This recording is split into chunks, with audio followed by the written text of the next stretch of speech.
Hello and welcome to another GM Tips here. GM Rick talking with you.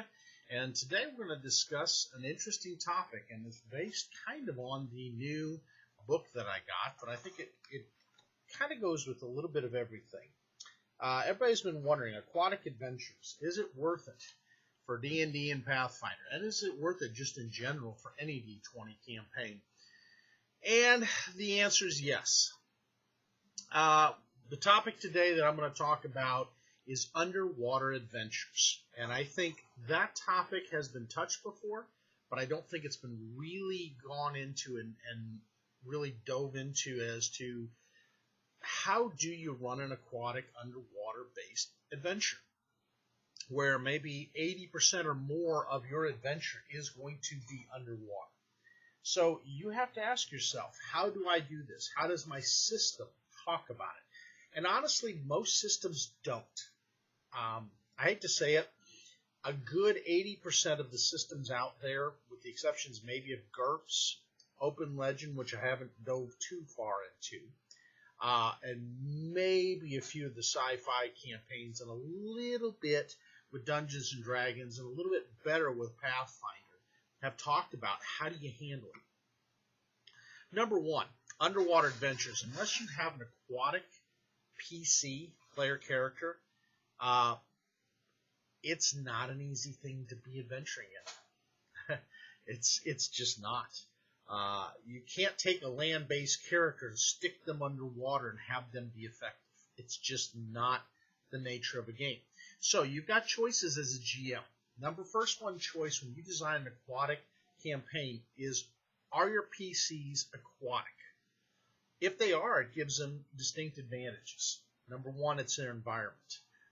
It makes it really easy for them to move through the environment, work in the environment, act normally in the environment. But even those creatures are affected by different changes. Because again, you're going up and down in a body of water. And think about it. In real life, what happens when you go from being at an upper level in the water and all of a sudden you're plunged to the bottom? The bends. Your body has to expel the oxygen in the blood, and so you get the bends, and that's just a normal fact of life. Also, it's not only that, but you also have fun not just with the bends, but the environment itself. The environment itself, go deeper, you lose light, number one. So seeing, unless you see in the dark, is not very easy to do. Cold. The water is not warm at the bottom of the ocean unless there's volcanic activity. Now, as you get down towards the crust, it does warm up some, and you have warming currents. But there's a lot of things, and we GMs, it's like, oh my gosh, Rick, why do I even care? Why do I even want to design this? It's too difficult. Because you take the fun out of the adventure if you design all this out. If all you're going to make an underwater adventure is easy for your player characters, you are missing the true intrigue of an underwater adventure. You just are. Now, what happens? And again, the unfortunate thing is the DM's guide doesn't have a lot when it comes to aquatic adventures. I looked at 5e. And the only thing that it talks about, and I'm looking at the SRD of 5e, mind you, when I'm looking at this. What it says to me is there is fatigue, and there's falling and suffocating. and there is true sight, blind sight, vision, and darkness. They really, looking through the different things, I do not see a thing where it really talks about underwater. It goes into the planes of existence and other resources. And unfortunately for you DMs in 5e, you don't have much. 3.5 really was the best when it came to explaining it. So if you're going to go back to resources, you got two places you can go to get rules on this. 3.5, which honestly a lot of 5e and 4e D&Ders don't like. Because 3 and 4, they didn't like that conversion. They felt it was too difficult. So, or Pathfinder, which is 3.5. those are your resources. Gurps might help you, so you could go to the generic role-playing system and convert what they do in D6 to D20, which would work. But really, you don't have much. And that's a shame. And in fact, I'm going to look right now and see. Let's go right here and see what it says. Underwater rules for Gurps. Because, honestly, systems don't take this into account. They want to focus so much on the role-playing that they take the environment out of it. And I think that's truly a shame, in my opinion, as a GM. Because the environment is part of the challenge for a party. It is what makes an adventure worthwhile or not worthwhile for a character to take. If it was easy to go underwater, everybody would do it. Let's face it. We wouldn't worry about sending submarines and things down. Let's put Gurps. Underwater rules. All right, so let's see what Gurps has to say on underwater rules. Underwater combat, Steve Jackson Games, Gurps. So fortunately, he addresses some of this, and this is under the games forums for Steven Jackson Games, and Steven Jackson has to do with it. I just read Gurps Basic Set 40, and I don't see anything with underwater combat. Did I miss it? And I don't have any books handy, but I'm interested. No one interested. Don't know. Don't know. Gurps Atlantis update would be nice. See, this is a shame. And I'm going to say this to the game designers if you watch this. You ruin your systems by not having rules for underwater. You just do. You've missed the mark. Totally. Because GMs and DMs want it. So, it was clamored for in Pathfinder. So I'm going to give you guys some tips from here, and hopefully it helps you. Because none of the other systems seem to work with it, which I don't understand. Even Savage Worlds does not address it. And I don't understand that as a GM. It is a place that you can send your things. What if they go to the plane of water? What if they go into a plane or a world that's mostly water? How do you deal with this? Most GMs don't know. So let's take a look at some basic things. Number one, movement in aquatic terrain. Now, the rules in the Pathfinder rule system, which is 3.5 D&D OGL, original game license. So if you ever wonder what OGL is, the original game license. So, number one, unless you are an aquatic creature, your movement is reduced. How much, you ask? Well, I'll tell you how much. The movement and terrain for underwater movement is as follows. Swim speed. Underwater, the swim speed is... Swim speed is the same in aquatic campaign. It is half movement. And if you're a land-based creature going underwater, when you swim, you cannot do a run speed, a charge speed, or a 5-foot step after combat. Note this. This is key. Dungeons & Dragons GMs, Savage Worlds GMs, Gurps GMs, everybody GMs. Half speed movement if you make your swimming skill check, whatever the DC may be. And oh, by the way, it's going to be at half speed. So, wings, flying, all these other things, you don't get to do that underwater and increase your speed. Haste will still work, okay? It still has some effect, but you're not moving at that speed. Now, that's the first thing you got to worry about, is underwater.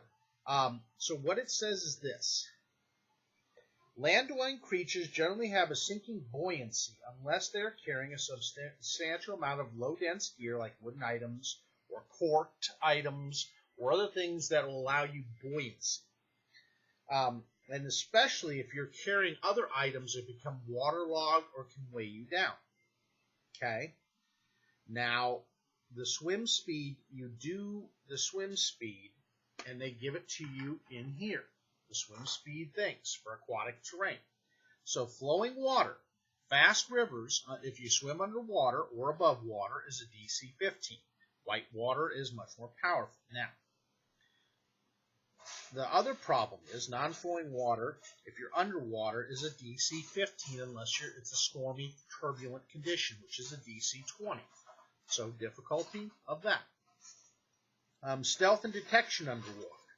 How far you can see underwater depends on the water's clarity, not your vision, the clarity of the water. Okay? And as a guideline, creatures can see 48 times 10 if the water is clear, 1d8 times 10 if it's murky. Okay? And it is hard to find cover and concealment unless there's kelp beds or other types of plant things or other types of murky conditions. Okay? Now, invisible creatures displaces water and leaves a body-shaped bubble.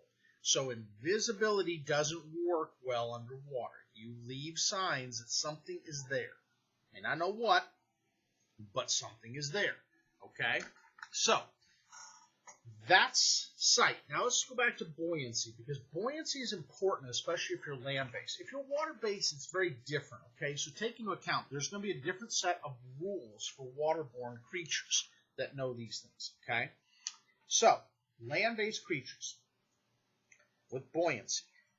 When a creature fails its swim check by 5 or more, then you have a buoyancy issue. You either sink if you're a land-based creature, or if you're a lighter-than-air creature, you go up.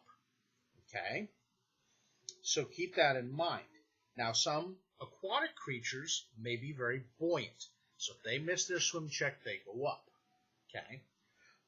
But they get a racial bonus, most aquatic creatures, of +8 to their swim capabilities. So if you don't have swim, like in D&D, athletics is what you use, because athletics covers your swim. All right? And other systems, if you don't have swim, use an athletics type of ability, or agility, or dexterity, or whatever you want to call it, movement, or dodge, or whatever you want to call it.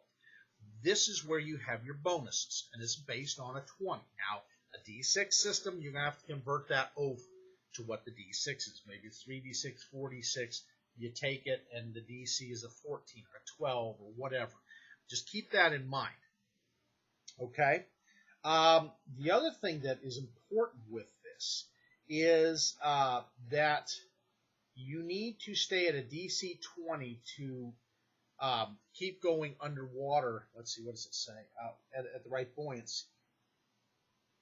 Or to overcome buoyancy. Now, one thing that land-based creatures have to do all the time, after every hour of underwater swimming, you must make a fatigue check. Okay? So you're going to be dealing with fatigue. And that is an important part of things. So, you've got to make another DC 20, no matter how experienced of a swimmer you are, unless you're an underwater creature, of 20 to not become fatigued. Why? Because your body is pushing against the resistance of the water. You're not used to it. You're used to a different environment. That's like going on to a low gravity, high gravity. So say you're from low gravity and you go into high gravity. You become fatigued a lot easier, and vice versa. A high gravity creature in low gravity has to keep themselves from floating away. I don't know. All kinds of fun things with rules. But these are important because, let's face it, a water creature is going to have better chances in water of defeating a land creature than not. Okay? They're used to it. They know the environment. The land-based creature does not. They're not used to doing these type of things. Okay? Moving against buoyancy, that's a cool thing too. So here you go. Much like flying upwards uses twice as much of the creature's flying movement, each square of swimming in the direction is twice as much. So it's a lot like your fly checks. So when you're doing one of these, certain things apply with flying. You don't move as fast going this way or this way, even at a 45-degree angle.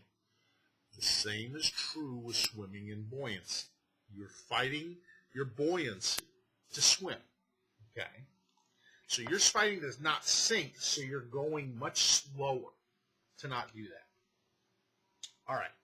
So here's some other key things that are important. Thinking of 3 dimensions. Unlike land-based attack systems, if you use combat or other things, you must think of water as a 3D environment. You can come in from top, bottom, sides, angles, and everything else. So, flanking. That's a good thing. Most rogue types and other types want to flank their opponent. Why? Because they get better advantages. So flanking, all the usual rules for flanking still apply in 3 dimensions, but now there are far more ways for a target to be potentially flanked. So, before, you have to be behind. What about if you're on top of them? Well, guess what? You can flank a creature from up top or from on the bottom because you're coming at them at an angle that they're not naturally used to have to deal with the situation. I love that type of rule. It makes sense. Not like land combat. So you just have to be straight behind. Now you can come in at all kinds of angles. And that's an important thing. So just keep that in mind. Flexible movement. In normal adventure, particularly for magical flight, becomes much more easily accessible. It's easier to predict a character's exact path. For instance, on land, to get to a cave in the woods, the character has to walk through the woods. They're likely to use a forest trail that allows them to move quickly, particularly in a dungeon. Same types of things. The water is a little bit more predictable, except for currents and types of like kelp forests and things like that. So you can predict where you're going to move a little bit more easier. Okay? Fighting underwater. Now that is a key thing GMs and DMs you have to listen to. Fighting in the water is different than fighting on the land. Okay? And they do a great job of going into it. So if no other reason of getting this book, it's for the underwater things it tells you how to do. All right? So physical attacks, one of the most immediately noticeable differences from when fighting underwater is that slashing with your sword and bludgeoning with like clubs and things like that, the attacks are made at a -2 penalty and deal half the damage, making piercing weapons the best thing. So spears, harpoons, javelins, daggers that you're piercing with, much easier than using a slashing thing. So if you got a character with a falcata, one of my character's favorite things, and you stick them underwater, the falcata does less. Half damage and a -2 to hit. Boy, that sure takes the life out of using a falcata. And it makes you a little bit angry, too, when you design the character that way. So GMs, when consulting with your player at the beginning, when they're starting into that, and you know they're going to come into this, let them know. Slashing and bludgeoning weapons are not as effective underwater. Okay? And also, you can be off balance. If you're off balance, your attacks from piercing weapons also take a -2 penalty and half damage. Freedom from movement, which is a key spell in Pathfinder, which there is a similar spell in D&D and other systems, can negate these penalties entirely from a variety of effects. Okay, so what are those effects? Let's take a look. Freedom of movement. In addition to preventing a character from being grappled or several other nasty conditions, freedom of movement enables a target to move and attack normally while underwater. Thus, a creature benefiting from a freedom of movement can swing weapons without penalties. Okay? Though objects that leave its possession, like thrown weapons or ammo, lose that benefit. So, bow and arrow, crossbow, all those don't gain any benefit from that. Lifting objects can be done without drag, and walking along the bottom of the water at full speed can be done, okay? So, now, another spell that's really good is Airwalk with that type of thing. So, keep in mind, it allows you to do things that you normally wouldn't get to do, okay? Now, here's the things with spells. So, People say, what happens with spells underwater? It's a good question. All right, so combat maneuvers. Let's finish with physical attacks. So in D&D and some other systems, they allow you combat maneuvers, which are like trip, sunder, charge, bull rush.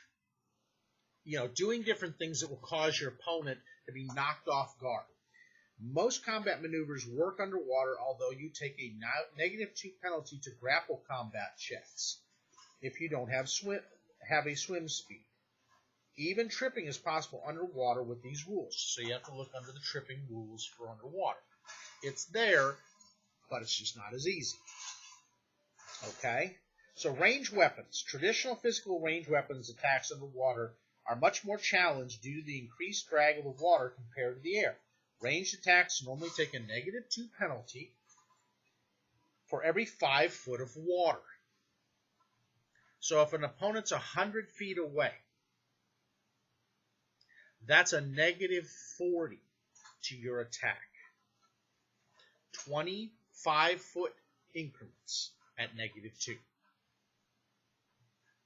Boy, that sure sucks, doesn't it? But that's the reality of water. Think about the movies where they're firing assault rifles into the water. Because the assault rifle is powerful anyways. They get a little bit of a bonus, but it almost negates the moment it gets 5 foot into the water.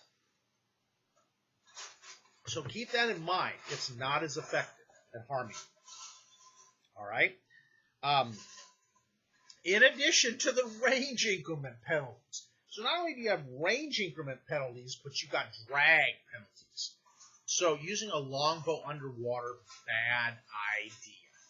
Okay? Unless you've got an underwater crossbow, it's made for that. Bad idea. Okay?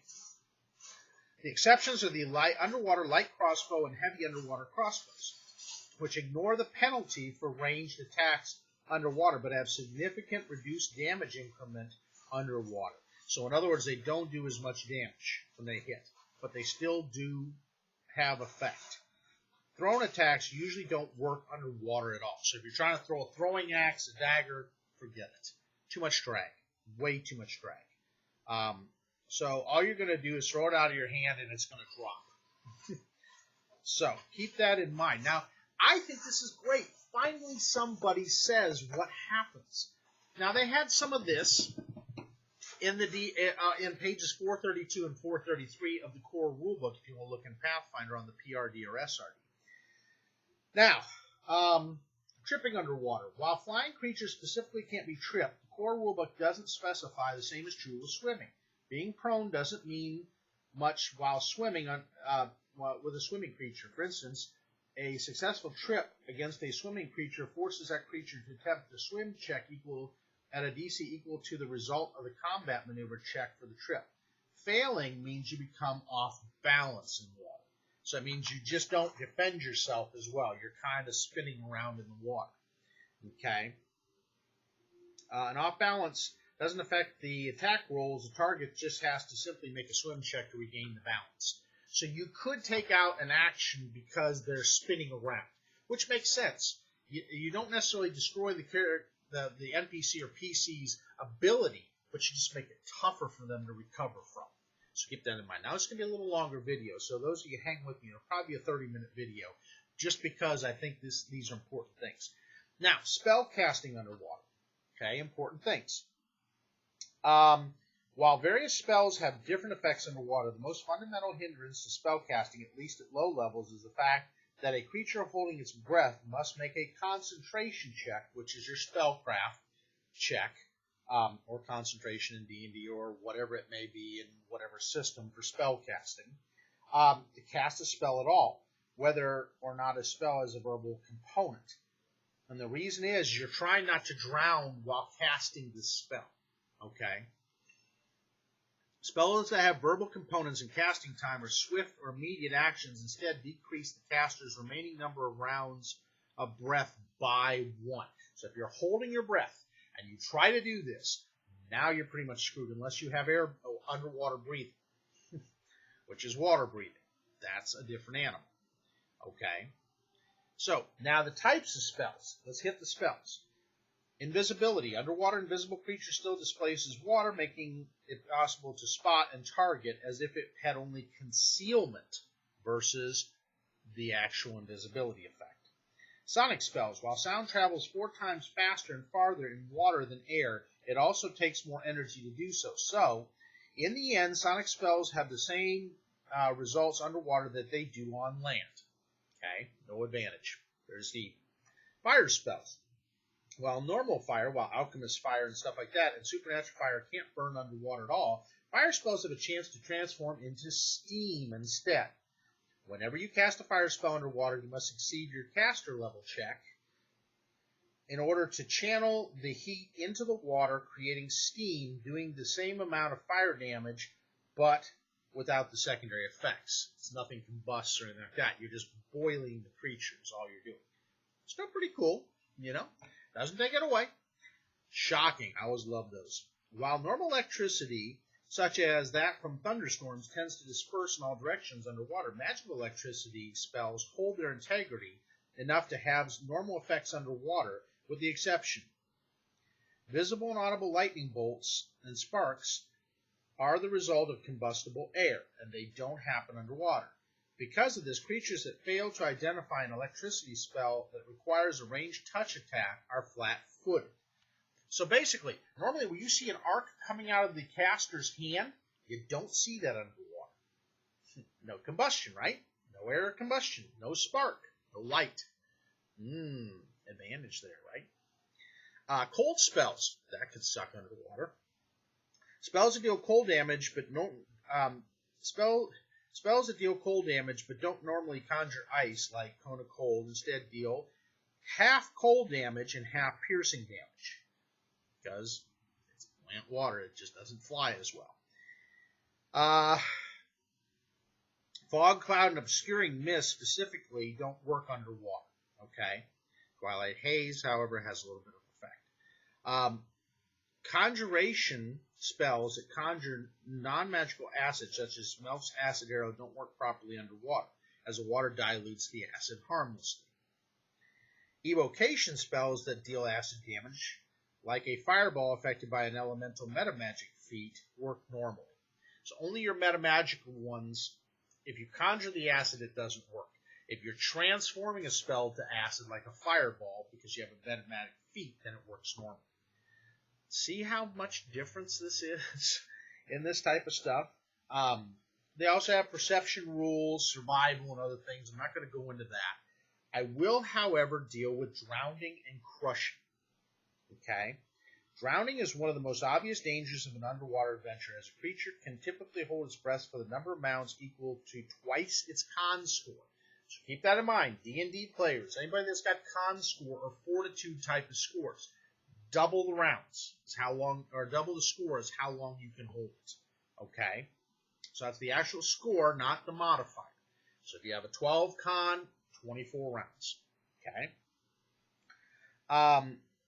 Whenever a creature takes a standard or full round action, it expends 1 round of breath. So combat underwater takes that extra round of breath.